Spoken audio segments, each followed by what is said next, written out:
Welcome back to our channel, where we take a moment to really dive into the deep, emotional waters of Genoa City.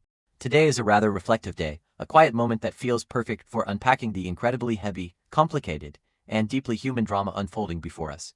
Let's just take a breath and explore the fragile, beautiful, and sometimes agonizing moments that truly define these characters we've come to know so well. When you really stop and think about it, really let it sink in.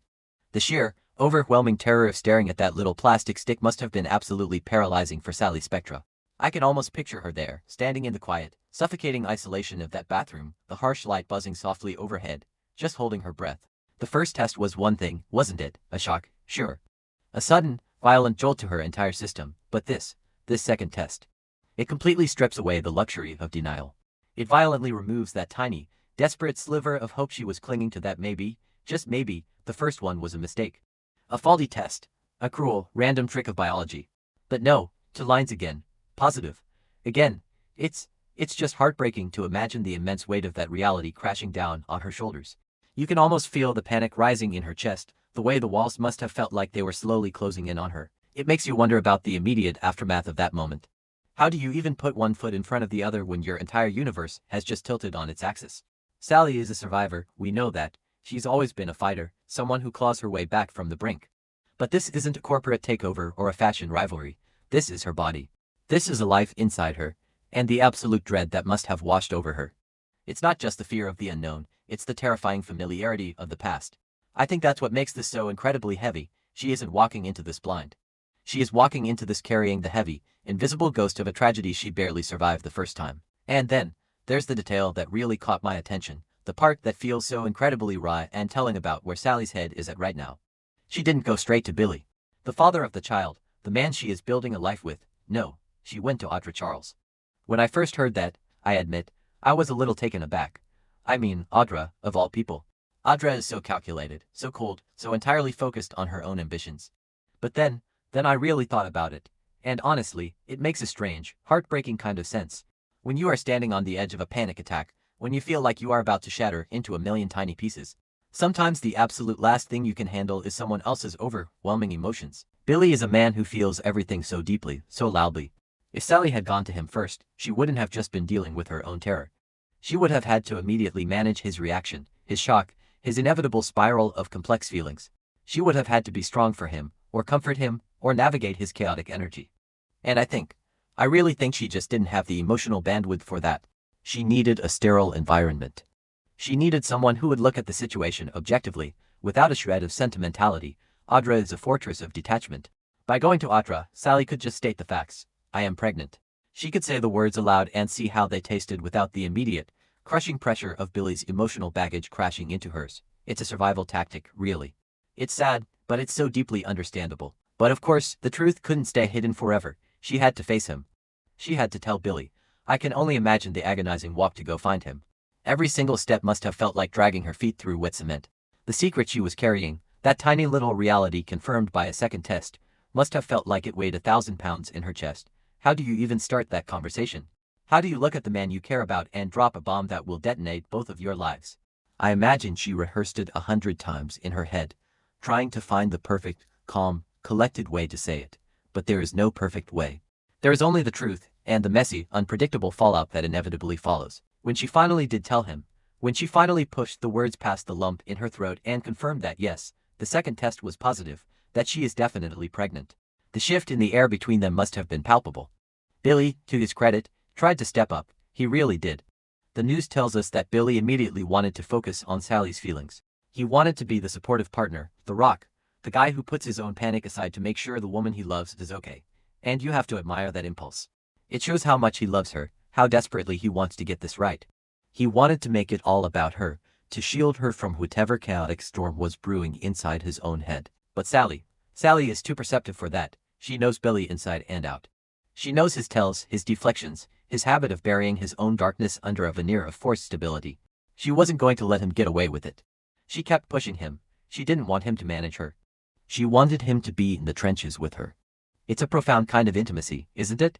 To look at someone who is trying to protect you and say, no, don't protect me, bleed with me. Tell me the truth. She needed to know his perspective, his fears, his actual, unfiltered reaction. Because if they were going to survive this, they couldn't do it with him playing a role. They had to be painfully, brutally honest with each other. And that's when the cracks started to show. That's when the hurt surfaced. Billy couldn't hide the fact that he was bruised, deeply bruised, by the revelation that Sally had turned to Audra Charles for help before coming to him. You can just feel the sting of that rejection. For a man like Billy Abbott, who has spent his entire life battling deep-seated insecurities, struggling with the feeling that he is never quite enough, never quite the reliable man people need him to be.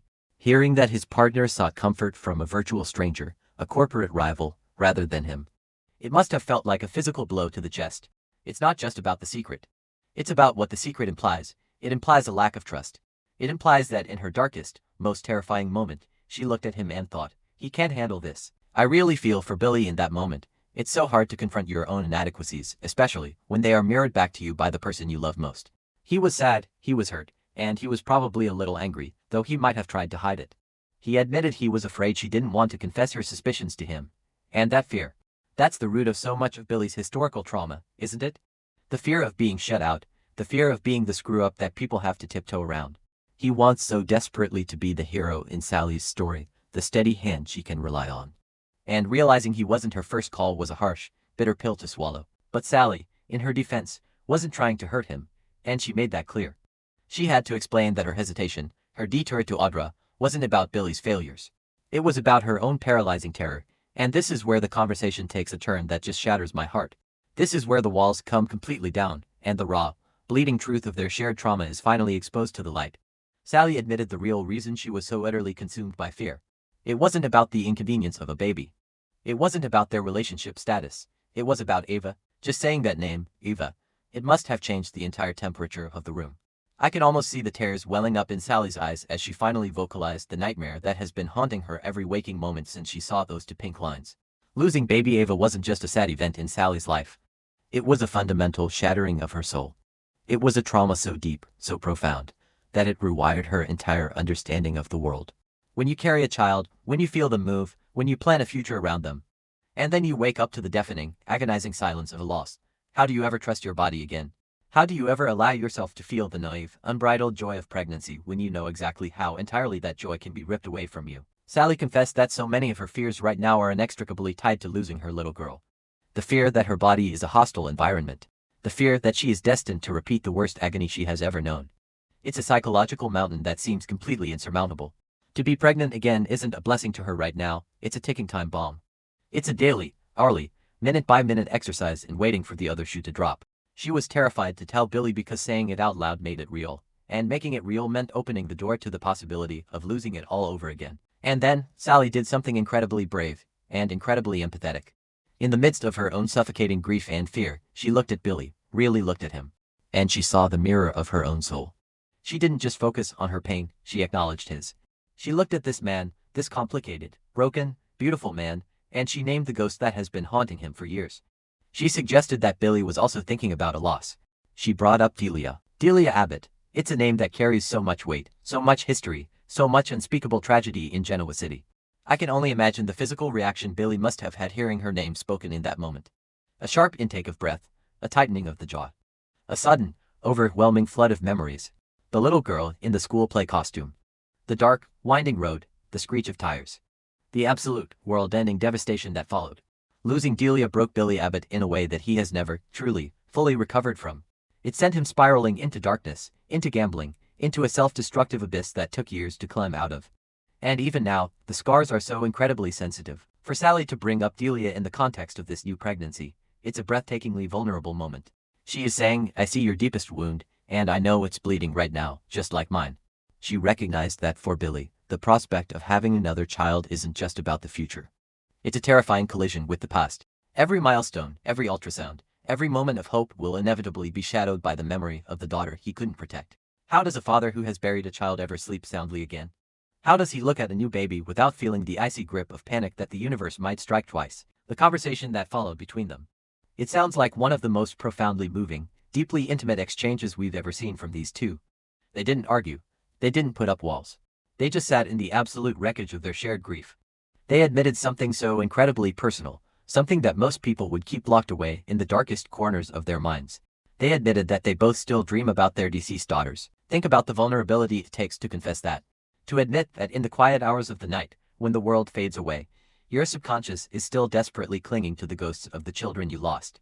Sally dreaming of the life she never got to have with Ava, the phantom weight of a baby in her arms, the imaginary sound of a laugh she never got to hear. And Billy dreaming of Delia. Maybe dreaming of her as the little girl she was, or maybe, even more heartbreakingly, dreaming of the young woman she should have grown up to be, the milestones missed. The graduations, the weddings, the life stolen on a dark road. Waking up from dreams like that, it's a unique kind of torture. For a few fleeting seconds, in the hazy space between sleep and wakefulness, you believe they are still there. You believe the nightmare never happened. And then reality crashes back down, heavy and suffocating, and you have to grieve them all over again, every single morning. For Sally and Billy to share this, to look at each other and realize they are both carrying this identical, invisible agony. It creates a bond that is stronger than any conventional romance. It is a bond forged in the absolute hottest fires of human suffering. As they sat there, laying their souls bare, a terrifying realization washed over them both. They realized that having another child together, bringing this new life into the world, would mean willingly stepping back into the arena. It would mean making themselves vulnerable to a tragedy like that all over again. To love a child is to give the universe the power to destroy you. And they both know, intimately, exactly what that destruction feels like. It's not an abstract fear for them, it is a lived, agonizing reality. The thought of facing another tragedy, of going through that unimaginable pain a second time. It's enough to make anyone want to run in the opposite direction. It's enough to make you want to close your heart off forever. But, and this is where the story shifts from a tragedy to something deeply, quietly beautiful. They didn't run. They didn't pull away from each other. In the midst of all that terror, in the shadow of Ava and Delia, they found something unexpected. They found comfort. They found a profound, grounding solace in the simple, undeniable fact that they were not alone. Sally, who had been carrying this terrifying secret by herself, who had been so afraid of Billy's reaction, suddenly realized that she was looking at the one person on earth who truly, completely understood her fear. She didn't have to explain the depth of her panic, he was already swimming in it with her. And Billy stepped up in the exact way she needed him to, not by fixing it. Not by offering toxic positivity or empty promises that everything will be fine. Because they both know that sometimes things aren't fine. Instead, Billy offered solidarity. He made sure Sally understood that they were in this together. Every terrifying step, every anxious doctor's appointment, every sleepless night wondering if the worst was going to happen. They would face it side by side. He validated her fear. He held space for her grief. He essentially said, I am terrified too, but I am here, and I am not going anywhere. That realization, it seems to have acted like a pressure valve for Sally. The crushing weight of the anxiety didn't disappear, of course it didn't, but it became bearable because it was shared. The isolation of trauma is often the most debilitating part. When you feel like you are the only one drowning, the water feels so much colder. But when someone reaches into the dark and holds your hand, even if you are both still underwater, you can suddenly find the strength to hold your breath a little longer. Sally felt comforted by the reality that they were navigating this terrifying, minefield emotional landscape together. So, they made a decision, an incredibly wise, incredibly mature decision for a couple that has often been defined by impulse and chaos. They decided to hit pause. They realized that they didn't need to figure out the rest of their lives today. They didn't need to plan a nursery, or pick out names, or try to force themselves to feel a pure, unadulterated joy that they just weren't ready for yet. They decided to temporarily put their baby-related troubles on hold. They gave themselves permission to just breathe. We have time to figure things out, Billy assured her. And those words, they must have sounded like an absolute lifeline to Sally. They have time. They don't have to be perfect right now. They don't have to be fearless. They are allowed to be scared. They are allowed to mourn the children they lost. And they are allowed to slowly, cautiously, tiptoe toward the hope of this new life. They are giving themselves the grace to take it one day at a time, 1 hour at a time, one breath at a time. It's a remarkably poignant place to leave these two characters. It's messy, it's complicated, and it's laced with a sorrow that will never truly go away. But there is a fierce, quiet resilience in their choice to stand together in the dark. It makes you realize that healing isn't about forgetting the past, and it isn't about magically erasing your fears. Healing is about finding someone who is willing to sit in the wreckage with you, holding your hand, until you are both ready to slowly start rebuilding. Sally and Billy have a long, terrifying road ahead of them, shadowed by the ghosts of Ava and Delia. But for the first time, it feels like they truly have the strength to walk it, because they are walking it together. And honestly, amidst all the chaos of their world, that feels like a tiny, fragile miracle in itself. As we watch them navigate the coming days and weeks, it will be fascinating and likely heartbreaking to see how this shared trauma continues to shape their journey. Will the fear become too much? Will the pressure of trying to protect this new life drive them apart, or will it forge an unbreakable bond between them? Every ultrasound, every milestone, is going to be a battleground between hope and terror. But for today, for this one quiet, profound moment, they have found peace in each other's arms. They have looked their deepest fears in the eye and decided not to blink. And as fans, all we can do is watch, and hope, and maybe shed a few tears of our own as we root for them to finally find the light at the end of this very long, very dark tunnel.